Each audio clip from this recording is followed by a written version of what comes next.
Hey, what's up, everybody? Welcome to Under the Arc Sports. I'm Eric Hobbs. And I'm David Woldington. And as Mizzou football begins their season, we wanted to take a minute and talk about kind of our five keys to a successful season for Eli Drinkwitz and company. But first, please, guys, go ahead and subscribe to our YouTube channel and find us on Facebook, Instagram, and Twitter X. All right, David, let's jump right into it. We're going to count this down from five all the way down to one, our biggest key. And the fifth biggest for us, tight ends. David, the tight end position for Missouri a year ago, a lot of times kind of an insurance policy, having to stay in to block. When they were running routes, 10 total catches on the season from the tight end position. But there's hope for Yeah, this. yeah, and we have a new offensive coordinator this year, so it's going to be interesting to see how he utilizes the tight end. Kirby Moore coming in from Fresno State tends to run a pretty pass-heavy offense. It's going to be interesting. Supposedly the offensive line is much better than they were last year, and if that's the case, that means our tight ends can go out more for routes, and we have a couple of stellar freshmen who have been making waves in fall camp that have the ability to go out and catch passes. One specifically is Brett Norfleet, who may end up taking a starting spot as the season goes on. Came from Francis Howell in St. Charles area. So it's going to be really interesting to see how Kirby Moore utilizes them and if the quarterbacks can get them the ball. Yeah, the other tight end, Jordan Harris, kind of an afterthought of a signing, honestly. But hey, those two guys look to be 1-2 on the depth chart, and I think you're going to see growing pains, but I think you're also going to see actual production from the position, and that's just something that defenses are going to have to honor that they didn't have to a year ago. So I think that will impact defenses and make life easier for Brady Cook, throwing the football. Now, fourth biggest, special teams. And David, I mean, you have the glaring example of Harrison Mevis and the chip shot that would have won the Auburn game. Now, that said, he missed a number of kicks, more than he had previously, but it goes beyond that for special teams, David. Well, just talking about Mevis a minute, he did lose some weight, which helps Yeah. with his follow through on his kicks. So I think that whole area where he struggled will have fixed itself, in my opinion. The areas I'm looking more of is our punt team was atrocious last year. We didn't have a very good punter in our coverage on our kickoffs. We need to play the yard position game. We have to have good returns. We have to have good coverage on our kickoffs, and likewise with our punts and whatnot. And we can't have another debacle like we did in Kentucky, although that was a rules fault, not the team, in my opinion. Oh yeah, no. If anybody out there is blaming Missouri for that play, I don't know what to tell you. That's tough. That's tough. The rule has been changed. There is some sort of limit to account for a bad snap and the punter having to go get it in 15, 20 yards, whatever it is. I think it's a 5-yard run limit with the ball before he becomes alive. Yeah, whatever it Tackle, is, that whatever you want to call it. play has led to a rule change. Yeah, punting, Missouri was lucky to get 45 yards out of a punt. And that was before any sort of return, which as often as not was, pretty good for the return team. So, being able to, even if it's not much longer, distance-wise, the punts, if they can hang in the air, we're going to have more fair catches. All right. So even that can be an improvement for Missouri. There's a punting competition. Was it Luke Bowers and Riley Williams, I believe? Yeah. Yeah. So they are, they've each had their days, but we'll see what happens there. And then doing anything with pickoff return, I think that's also very important. punt return, you have Luther Burden, and we'll see. Do they avoid him? If teams try to avoid kicking to Luther Burden, well, Missouri may have to get creative, or other teams may just shoot themselves in the foot trying too hard to do that. But yeah, kick return, Chris Abrams Drain or whoever, get some lanes, make it easier for this offense, right? I think that's very important. Now, we're going to move to the other side of the ball from the offense and moving the ball and so forth for our third biggest key, pass rush. It's the one part of the defense that was not above average a year ago. So, yeah, it's the Yeah. one thing I want to see. Well, we got phenomenal corners and D backs on this team, and even our linebackers are solid. If you can get that pass rush, especially against teams like Tennessee who love to throw the ball downfield, you're saving your secondary from getting burned because the longer the quarterback holds on to the ball, the harder their job gets. So we have to find a way to get pressure on the quarterback, whether that's the inside line or our defensive ends being able to put together just some type of pass rush and get in the backfield. So that's one of my most important things for the defense is to just produce as a defensive line without having to worry about blitzes or anything like that. If the front four can get pressure, it just opens up a world of things for our defense to do. And our whole secondary is phenomenal.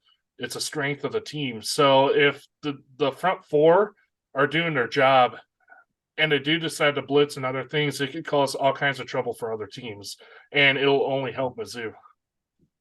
Yeah, you're talking about Johnny Walker, who is returning, but then also transfers. Joe Moore from Cardinal Ritter in St. Louis, and Niall Gaddy, who was a standout at Jackson State.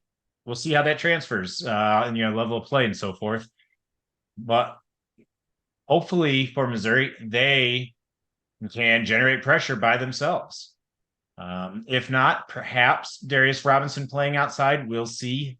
There's been talk of that. I think it's not preferred, but that's there if needed.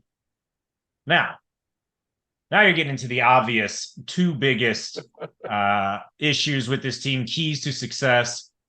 For us, key two is offensive line. David, you played offensive line at the collegiate level. Take it away. Yeah, there's a lot to be said. I mean, I could go on and on about last year, but Right. just coming out of fall camp, Drinka said it's probably the most improved line. Connor Tolleson, our center, really struggled last year. He's put on 15, 20 pounds. If he has the game slow down for him, because it's a lot of work, to be honest with you, to snap the ball and then figure out who you're supposed to go block. And as a freshman, he was trying to do that last year. Just the experience of last year, putting on the weight and strength and conditioning to be able to snap the ball consistently and steadily, and then figure out who you're supposed to go block will just settle the whole line down, in all honesty. And then on top of that, your guards on either side of you will settle in, and really it just kind of flows outwards when you're talking continuity. Plus, we're not entering the season with injured players like we did last year, where they're scrambling to figure out who can play what spot. Yeah, Tollison being improved changes so much. So you hope the reports are true because, as you mentioned, the snaps, well, that can impact the timing of run plays. Again, Missouri a year ago got crushed with run plays that lost yardage. Well, part of that is to do with bad snaps, right? So you have that. And then, as you said, just continuity along the line, everybody gelling. Center is the quarterback of the offensive line. So you need to have somebody who, one, is confident in themselves. And that was an issue a year ago. Tollison, we'll see once the season gets going. But right now, there's more confidence there. So, yeah, that's gigantic for the offensive line, for the offense's chances. I want to see them generate a push running the ball. The pass protection, serviceable a year ago. Pushing, getting a push, running the ball is huge. Well, and to his credit, they brought in an all-conference player from Houston to Cameron compete with Johnson. him. Yeah, to compete with him for center, and he just flat out beat him out, which not only helped him, but I think it helps the team because now you're talking about putting Cameron Johnson as guard in his more natural position anyway, where he did get all conference. Mm-hmm. And now you're talking. Plus, he's familiar with the line coach who came from Houston as well, so they already know each other, and he can share with the rest of the line what coach is expecting of him, which just really just helps everybody. In all honesty, Yeah. So reason for hope, but there had better be improvement. And this leads us to our number one key for a successful Mizzou season. I mean, it's no mystery. It's always all about the quarterback. And this isn't necessarily that it is Brady Cook or Sam Horn. It's just either one, there are potential concerns, and those concerns must be accounted for in some way. For example, if Sam Horn ends up as your starter, yes, there is a higher ceiling in just raw talent and ability to hit the home run ball, but he's known to have a little bit of the gunslinger mentality. You run the risk of more turnovers and interceptions. How do you account for that?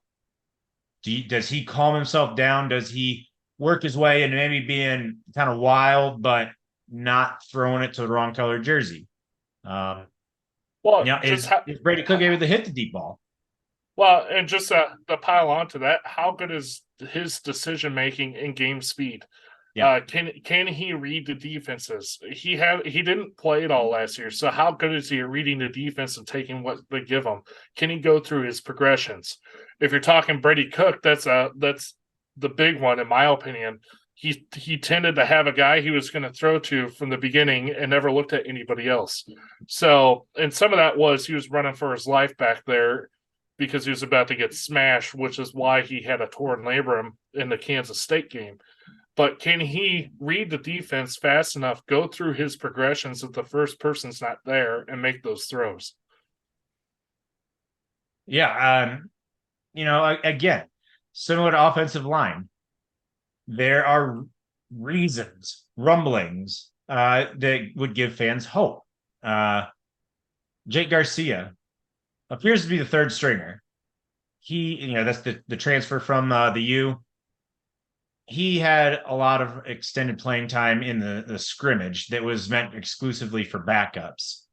And the thought from media, this is coming from Power Mizzou, the thought was, well, we just saw out of Jake Garcia, if that is the third string quarterback, Missouri is substantially improved at the position. That is a wonderful thing to hear, but it's got to be true. It may be. So, we'll see. Either way, whoever is the quarterback, there are issues that have to be addressed. If they are enough or entirely, Missouri could be in for a pretty fun season. I don't think anybody's expecting like 10-2 or anything, but a step in the right direction can really get some excitement for this program because Drinkwitz, he's got the recruiting momentum and he's a coach that he's exciting enough. Everybody wants this guy to do it. And Eric, I would like to add one more key, kind of an off key, if you will. And this is for Coach Drinkowitz. Yeah. The last couple of years, he had his hand in calling the offense.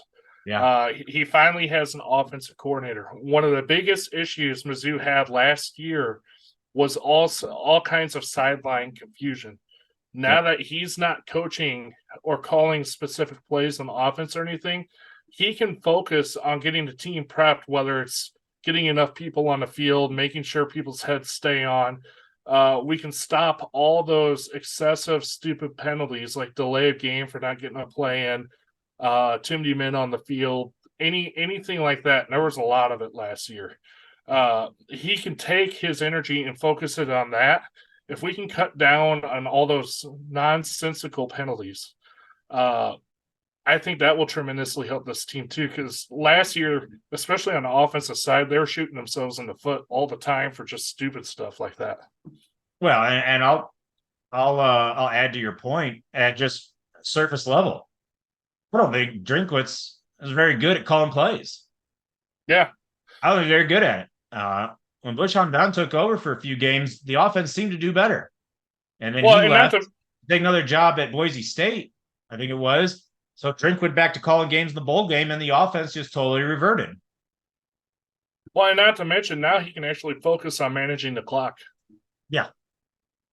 Instead of focusing on, okay, what play am I calling next and things like that. And now he can divvy up his time like he should as a head coach. So I think that's going to be a tremendous adjustment for this team, especially in SEC play. Yeah, look at that. We promised you 5 keys. If you've stuck around and watched the entire video, you got a bonus key.